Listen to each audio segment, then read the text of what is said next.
Eh bien, bonsoir à tous, bienvenue dans le forum de Girondin TV. Non, vous ne vous trompez pas d'émission, vous êtes bien sur la chaîne Marine et Blanc. On va refaire l'actualité justement de notre équipe favorite avec Alain Baudron. Salut Alain. Salut. Et avec Denis Grandjou. Bonjour Denis. Bonsoir, bonjour. Camarades, comment vous portez-vous bien? Oh, très bien. Hein, voilà. Quand on gagne, tout va bien. On va parler de quoi? On va parler de Sochaux, on va parler de Rennes, on va aborder la revue de presse pour savoir ce qui vous a frappé ou intéressé dans l'actualité du football cette semaine. Et puis on va se projeter sur la prochaine rencontre de championnat qui ne se jouera pas ce week-end, mais lundi prochain, ça sera en Bourgogne face à Auxerre. Auxerre qui s'est imposé d'ailleurs hier face à Dijon. Est-ce que ça aura une influence sur la rencontre face aux Girondins? Tout ceci dans quelques instants. Tout d'abord, 2 matchs à revisiter en votre compagnie. Tout d'abord, le déplacement au Stade Bonal face à Sochaux. Un match que les Girondins de Bordeaux, peut-être, ont réussi à se rendre assez facile. Oui, ils l'ont maîtrisé dans l'ensemble. En plus, ils ont su marquer assez rapidement par Jussier. Donc après, c'était devenu plus facile, effectivement. À 12e minute. Hein. Oui. Bon, généralement, ils marquent dans les 2 premières minutes. Là, on a attendu un petit peu plus. Oui, mais dans le premier quart d'heure. Dans le premier quart d'heure, exactement. Et finalement, ce n'était pas un accident tellement pour Sochaux à Paris, qu'il en avait pris 6. J'avais entendu que les Sochaliens disaient bon, c'est un accident industriel, ça arrive dans une saison. Visiblement, ça va quand même assez mal, je trouve, pour cette équipe de Sochaux. Et c'est vrai qu'on pouvait en plus imaginer une espèce d'ambiance autour, puisque c'était le retour de Francis Gillot sur ses terres, etc. Mais bon, je pense qu'il a bien maîtrisé le sujet avec son équipe. Effectivement, il n'y a trop rien à dire, quoi. Cette victoire, elle est bien, elle arrive au bon moment, mais bon. Est-ce que ça suffira pour la suite? Puis le match a été pris par le bon bout, parce qu'on savait qu'ils étaient marqués par cette défaite 6-1 au Parc. Il fallait leur mettre la pression tout de suite, et c'est ce qui s'est passé. Bordeaux a pris le match à son compte dans les premières minutes.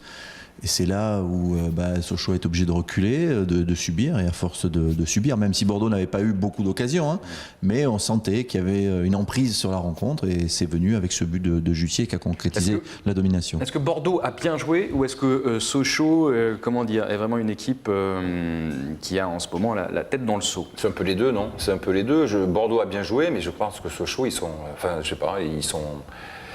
pas à la rue, on va pas dire ça, mais je crois que c'est compliqué pour eux, quoi. Mais c'est vrai que depuis un moment, Bordeaux arrive à concrétiser ces rares occasions. Enfin voilà, avant c'était pas le cas, on en a suffisamment parlé ici pour dire que quand ça marche, quoi. Donc après, bon, c'est vrai moi je voudrais pas trop dissocier ce qui s'est passé à Sochaux et Rennes, parce que finalement, aujourd'hui, la sensation, parce que c'est 2 victoires, on va parler de Rennes après en longueur, mais que de regrets, quoi. Que de regrets, parce qu'on se dit, mais c'est un peu trop tard. C'est comme quand un gamin se met à bosser pour l'école, là, et puis que finalement, de toute façon, il va redoubler malgré tout. Bon, là, ils vont pas redoubler, ils vont pas descendre, c'est sûr, mais moi, je suis super content de voir ce qui se passe à Bordeaux, mais en même temps, bon, que de regrets, quoi. Ouais, voilà. On en parlera, ça. Non, je sais pas. Si, non, certainement, mais on l'évoquera après avoir parlé de ces 2 rencontres. Mais Sochaux, il ne faut quand même pas occulter la première mi-temps où Cédric Carceau, une fois encore, fait 2 parades décisives. Hein, oui, dans les 10-15 minutes où Sochaux a repris le match en main, parce que Bordeaux, après l'ouverture du score, a reculé, comme bien souvent. On ne sait pas trop pourquoi, mais ils ont reculé. Donc ça a donné plus d'espace à l'équipe sochalienne pour créer son jeu depuis sa base arrière. On a un petit peu plus trouvé Martin, un peu plus bout de bouse. Et ça leur a permis de venir dans notre camp.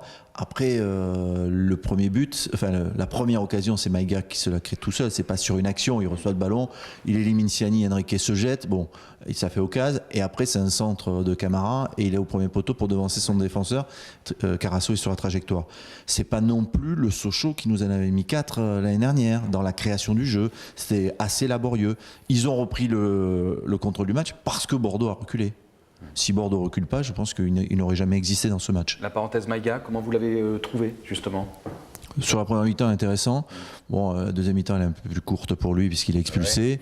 C'est sévère, d'ailleurs. C'est sévère. Ah, il le mérite peut-être. Moi, je pense que c'est un manque de psychologie de Clément Turpin, qui est un très bon arbitre. Ouais. Mais sur ce coup-là, il vient d'expulser Roudet.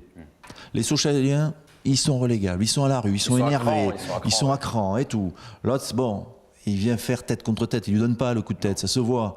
Il lui met un rouge, tu l'appelles, monsieur Maïga, je sais, vous êtes en difficulté, vous êtes mené, machin, j'ai sifflé, vous n'allez pas me faire ça, carton jaune, attention la prochaine fois.